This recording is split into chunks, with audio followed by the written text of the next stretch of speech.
Hello everybody, it's the Historical Gamer once again, and today we are returning to Grand Tactician, the Civil War, a new strategy and tactical war game out by Oliver Keppelmuller, which takes place, as you guessed it, during the American Civil War. This is our Confederate Let's Play of this series, and we are currently fighting a battle in August of 1861 at Manassas Junction. This is the fourth or fifth major battle in this particular campaign where we're playing as the Confederacy, and so far we've won every major encounter so far. There was one minor defeat that I didn't actually fight out west in Missouri, but this is the first battle that we're really facing incredibly long odds against us where I'm fighting. The Union is coming to the battlefield with almost, or maybe more than 40,000 troops, and my force consists of about 15 to 17,000 Confederate soldiers.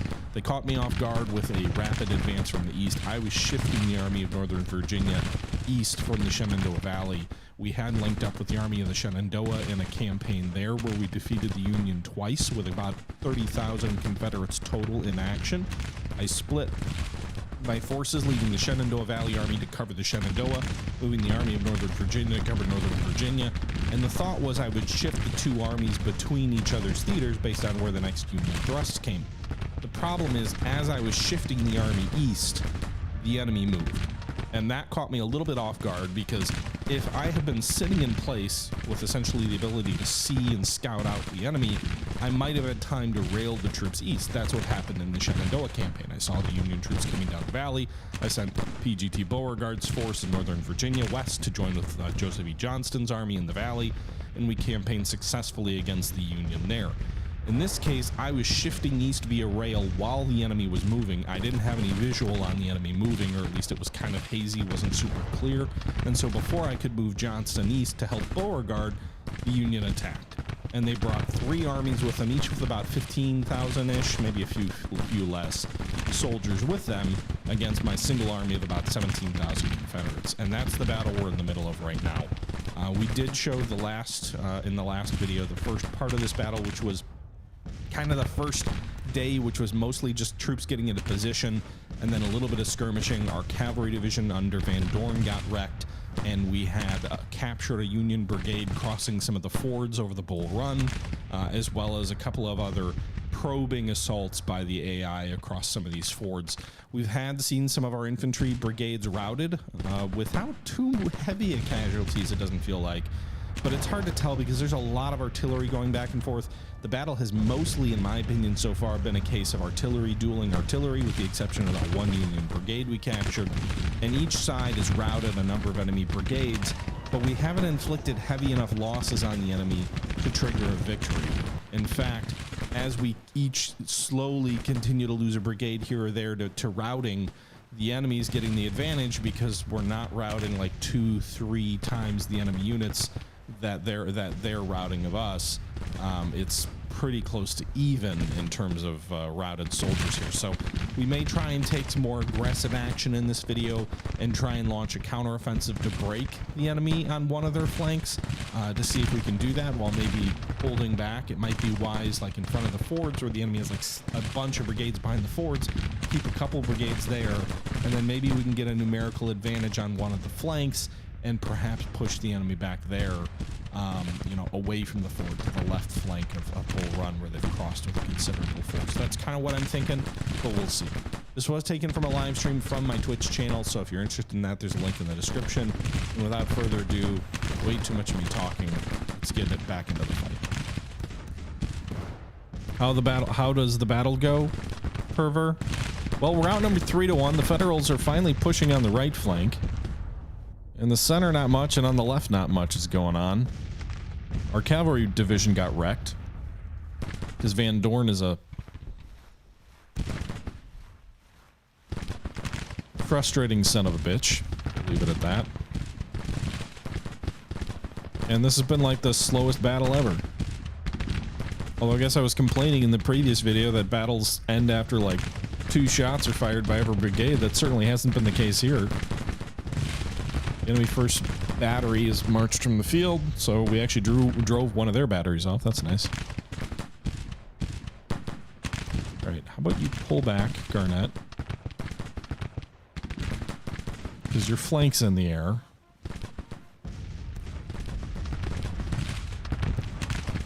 I mean, 1st Brigade's being driven back.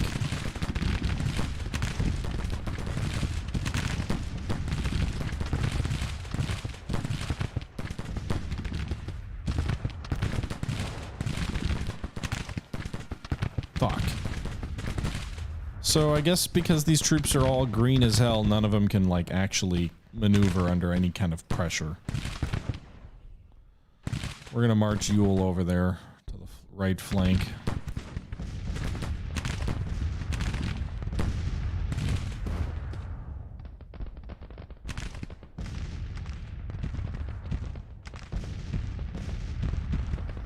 Are they broken? They're like one morale tick is down on Huger's troops.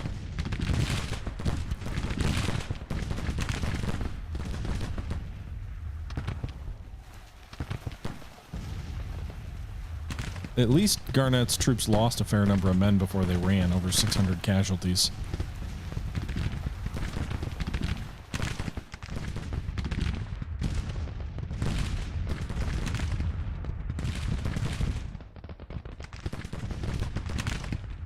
Ewell, you're gonna march, right?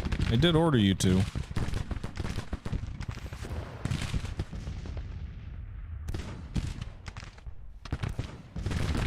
Stephen W. Lee's boys are coming up. Put them in trenches. Because they're ready to run too. How's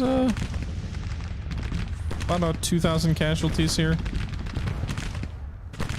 First enemy calves withdrawing.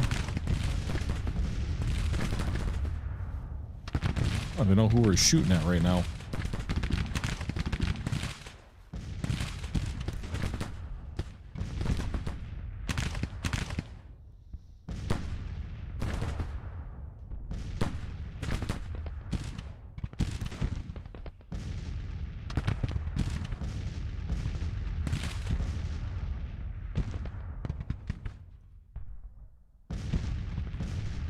Okay, broken.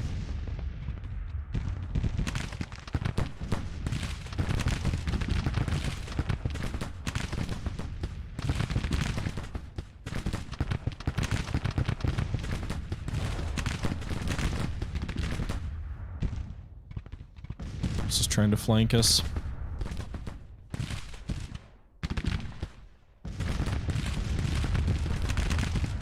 Fortunately, we've only got a few infantry brigades on the right flank.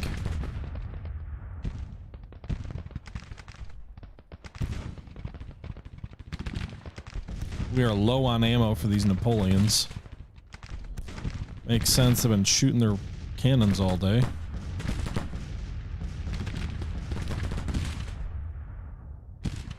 Hampton, pull your guns over to the right. Maybe they'll be a little bit safer from enemy counter battery fire.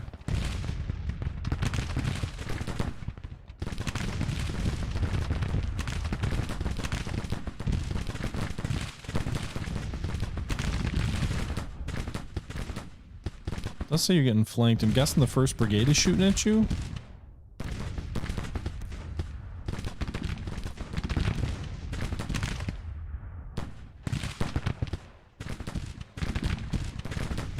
Okay. 1st Cavalry's gone. They lost over 50% of their strength.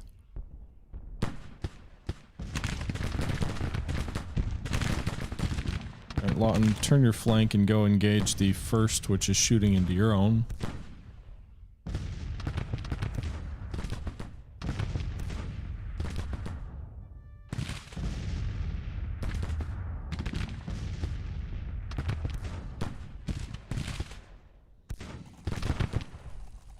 The enemy's never going to retreat, are they? I'm going to have to drive them back.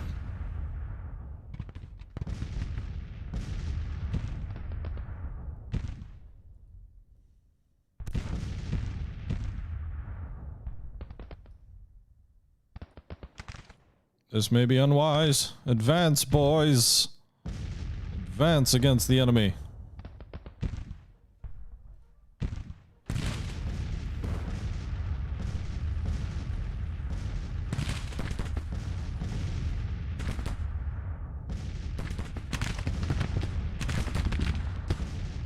All right, we basically broke the enemy on the enemy's left, our right. So I'm gonna advance these 3 brigades against the Federals on my left flank. They're right. And see what's what. Look at that, boys. Rebels marching in line. Doesn't it bring a tear to your eyes?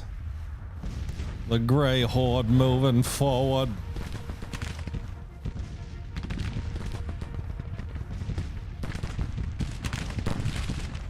It's like a textbook.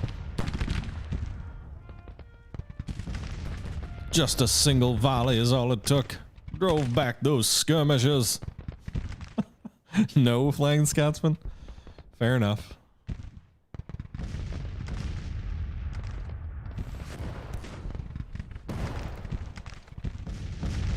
Advance, Maxi Gregg. Drive the blue horde before you.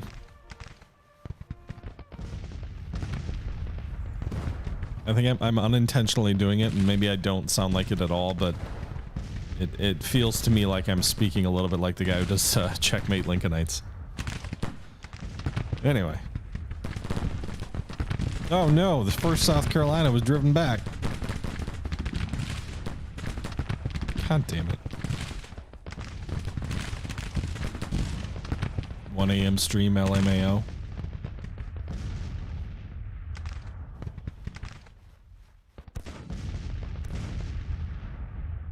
What's wrong with the 1 a.m. stream, Sarge?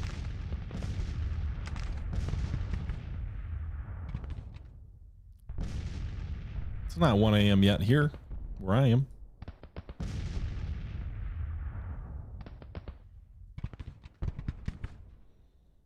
Your score. Is that a 1 or is that a 0 or a 10, Newhauser? Is it it's a 0, right? The 1 is marked out. I regularly stream at this time, Sarge.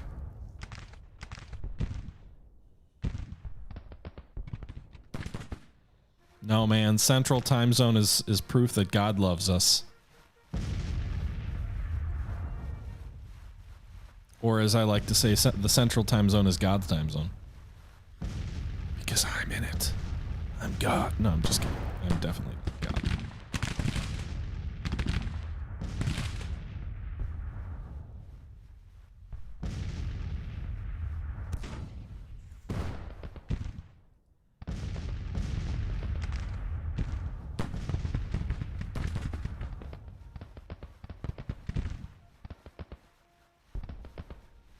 Where are they going?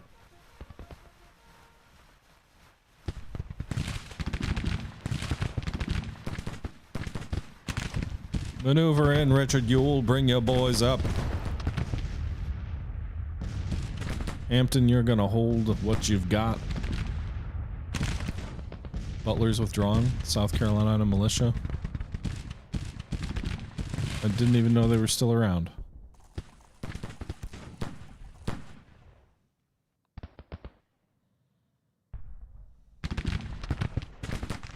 Perhaps Magruder should go forward with his troops, give him that command bonus.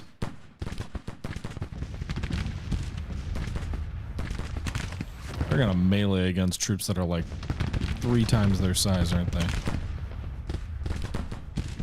Nice little volley though, like point blank range into the Federals before they could open up. Oh, we.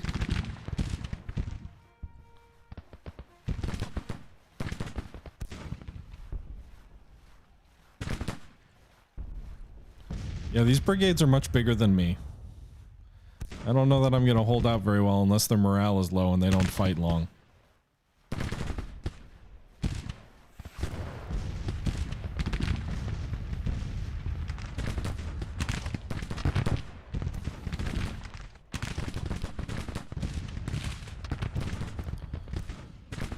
Getting back in those trenches. Stephen Lee's withdrawing.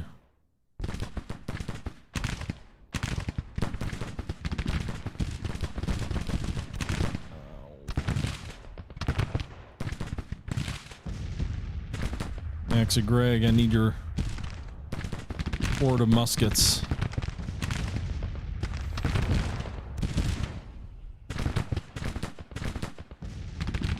problem is I've got 3,300 troops on the flank, but I can't just bring them in. They don't, without exposing their flank.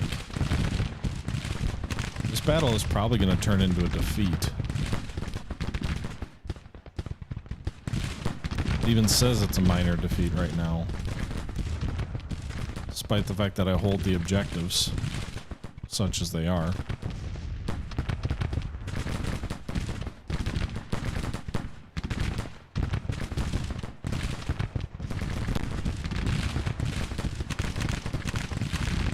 Alright, we should be driving these federal cavalry back. Once this battery of artillery is gone, which I'm not quite clear why they're not shooting at them yet, I'm going to turn this brigade south and engage the 1st Brigade, if the 2nd North Carolina is even still alive and kicking. Oh man, those volleys got real loud real fast. Will this go to day 3? Probably not. Noon on day 2. They've got that 1st Brigade over here, which hasn't really fought yet and could come across. Right now they're just staying there.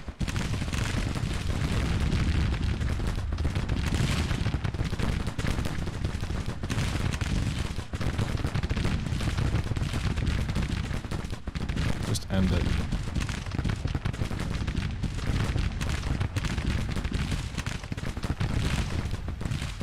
Gruder's demoralized, Richardson's withdrawing. Fuck. The 1st North Carolina under Hill's broken.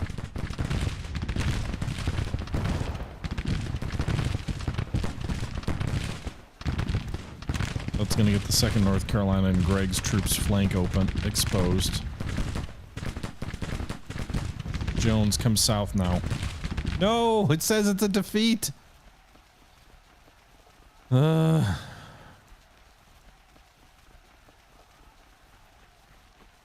have 41 minutes to withdraw. Any chance we can turn it? It says it's a major defeat. Really? How many men have I lost?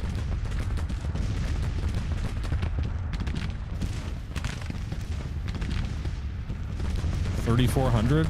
Come on, that's not a major defeat.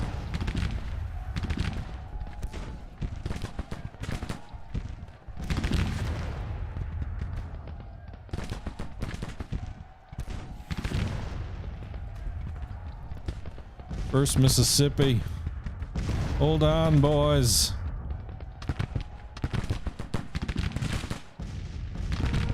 Okay.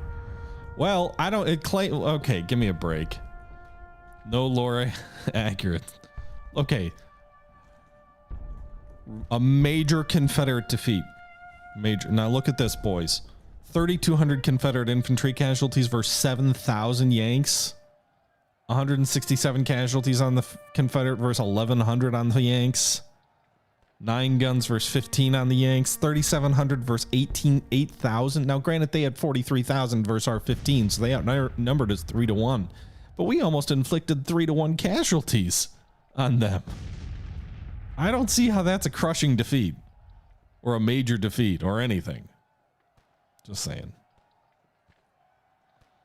I mean, it is true that the majority of our infantry units routed, so maybe that's the logic, right? Like, most of your troops routed. Statistically, a 4-1? No, I mean, not quite 4-1. More than 3-1. No, 3-1. Where are you getting 4? 14 times 3 is 42. We had more guns than them. They had 4-1 in cavalry, but that's about it. Oh, you're talking, whatever. That doesn't matter for the game. As far as an individual battle in any event. The Battle of Manassas Junction ended with a Confederate major defeat.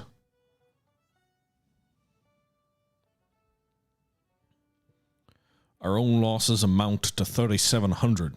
The enemy is believed to have lost 8,000 men. Our national morale drops. Due to his bad performance, Captain James has fallen into disgrace in the eyes of his men and the public. It's a disaster for the cause. Well, we're probably going to have to evacuate the Shenandoah Valley, pull Joseph E. Johnston out and get him to Richmond, where he can link up with the army under Beauregard, and then we'll have a much more even fight. Because we'll still have, what, like 10,000 men under Beauregard, plus another 14,000, so we'll get up to 24. Closer to 2 to 1. Colonel Davies loses face.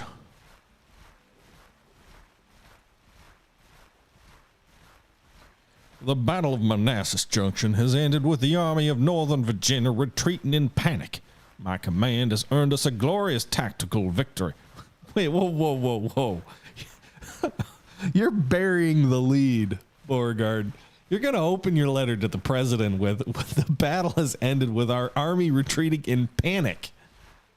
And you're going to follow it up with the sentence of, my command has earned us a glorious tactical victory, whipping the enemy before withdrawing to fight another day. Which is it, sir?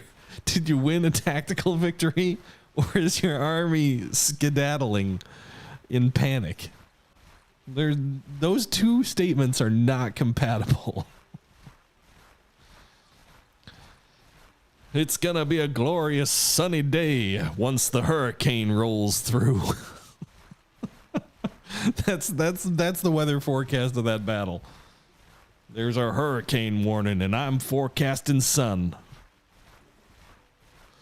Okay, I shouldn't be laughing that hard at this. The enemy is reportedly suffering a total of 8,100 casualties, 843 killed, 3,000 captured. Oh, that's right. So remember, we captured that entire brigade at the beginning of you're right, Cajun. You are 100% correct. If there's one commander who could pull that kind of a report off, it would be Beauregard. He would throw some fucking sunshine in the capture of Richmond.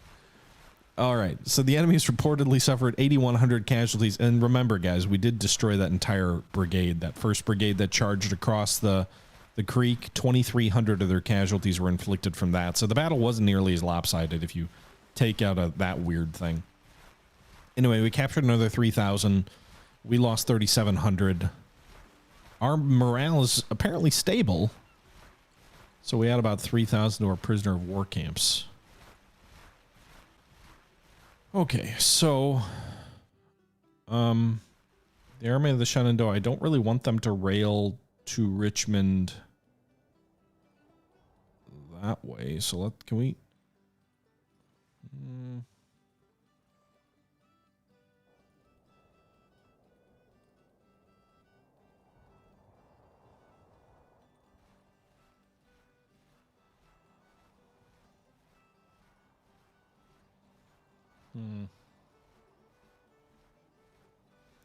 How do we order them to halt?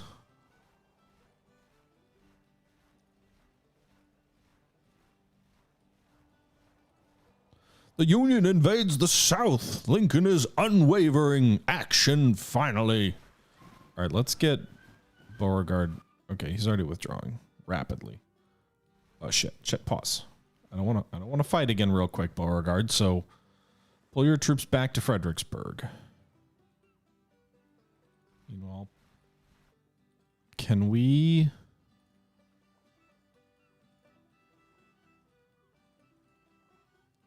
All right, I'm going to pull Johnston south through the valley, and then he'll come back north to link up with Beauregard.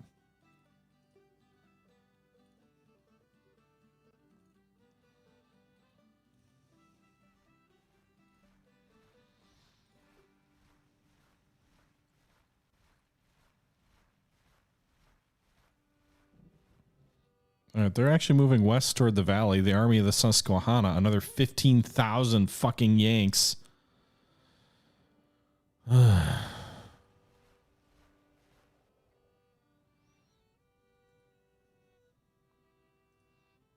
did our commanders fare? So Walton is a 2, Frost is a 2, Magruder's a 2, Van Dorn's a 2. You should be fucking disgraced and out of... Look at his fame. Everybody knows his name and deeds. And Van Dorn, I feel like you're living the charmed life. Meanwhile, Imboden is defamed. Hood's fine. Butler's fine. Captain St. or S. James is defamed. Just give me a...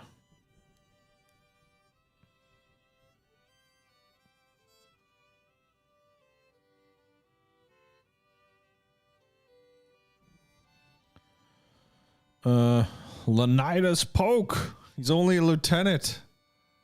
I don't know who any of these fuckers are. We'll assign you to replace the defamed commander. Traub.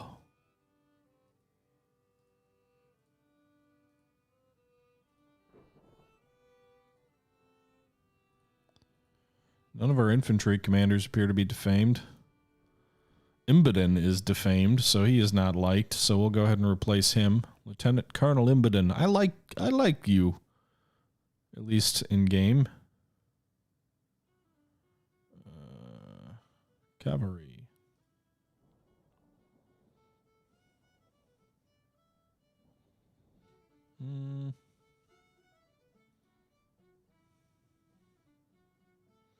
Abraham Buford. Your command is waiting. Meanwhile, Beauregard, is he still famous? He's defamed. I don't believe it. So I guess we're gonna find out, because my understanding is that the game does allow you to become undefamed. So, and it does allude to this in the description. His bad performance should be forgotten as time goes on, if he doesn't repeat such mistakes before then. He's also like still level 4 fame, so I don't know how being defamed but also being famous matters. Where is Bedford? Yeah, it never used to, but it does wear off now, I believe. All right, let's see if we can get Johnston to link up. I wonder if they're going to try and go through the valley and come down the south through Richmond to Richmond from the west.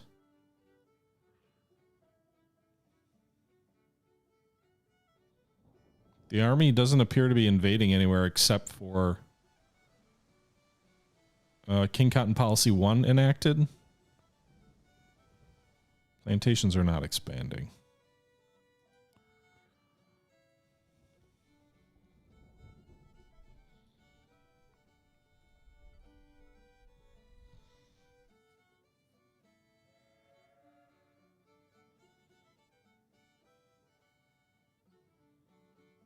They don't seem to be invading anywhere except for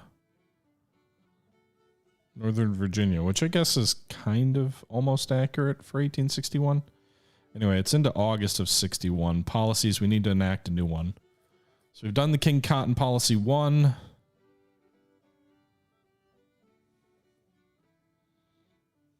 I'm thinking Militia Act 2.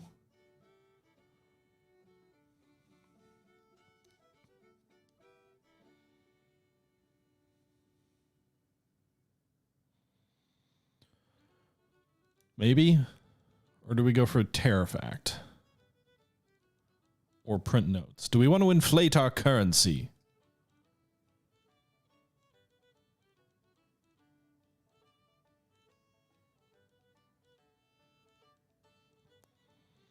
Anybody know? Like, what would be the best thing to do now? Maybe free trade? Although that lowers tariffs. Improve relations. Embedden is German for in the ground. Oh.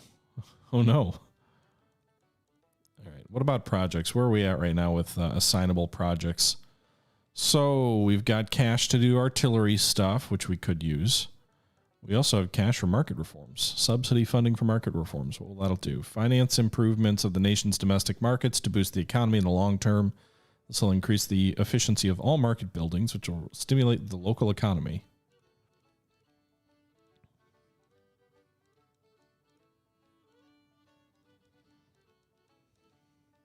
What's supply reform do? Allows us to upgrade to level 2 and 3 depots. We'll need that eventually for larger armies.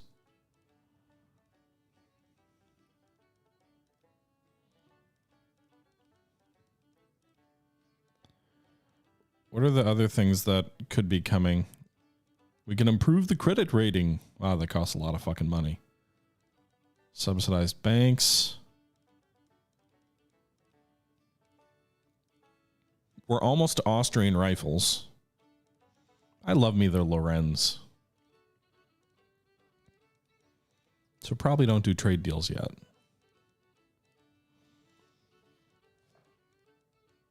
Why are Prussian weapons so expensive? Like, what's special about them?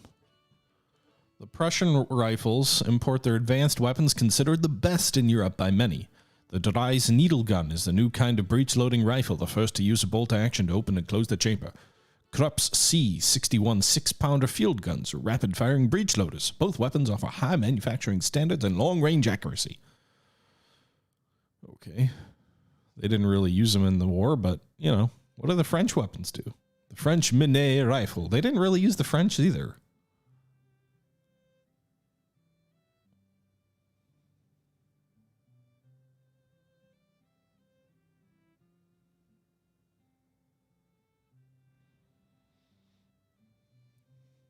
Yeah, Neuhauser. I believe so. I mean, some of it's alternate, right? Like, it's all in good fun. It's also super expensive, so why would you do that when you would probably more easily afford British weapons like the Lee Enfield? I don't know what napkin Waffe is, but okay.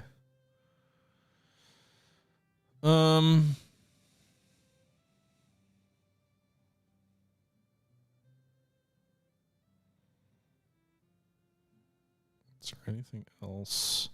One of the other things we could look at is, what about the railroads now? Where are we at? Can we afford any of them?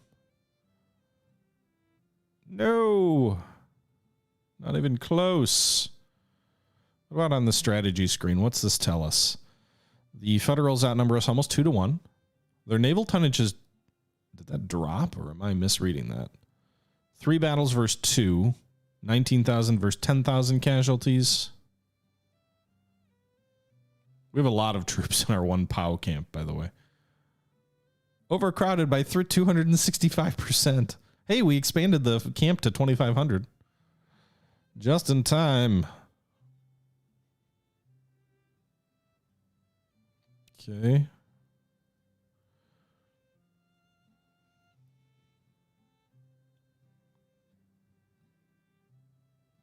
The Battle of Franklin was a major federal victory? Where the hell was that? Oh, in front of St. Louis. We didn't actually fight, though. We just retreated. With that being said, everybody, this is roughly where the live stream ended. So I know it's been a little bit of a shorter video today, only about 30 minutes or so. But this is as good of a stopping point as any. So I hope you guys did enjoy the video. Please leave your thoughts below. As always, we lost our first major victory or defeat. I guess that's just on me. You know, the AI had overwhelming numbers, and I probably didn't play it safe enough. I tried to go aggressive on the flank attack. I thought I had a chance. Obviously, I didn't. But that's going to do it for today's video. Hope you guys enjoyed it. Please leave your thoughts below. And as always, until next time, this is the Historical Gamer saying thank you for watching. And until next time, I'm out.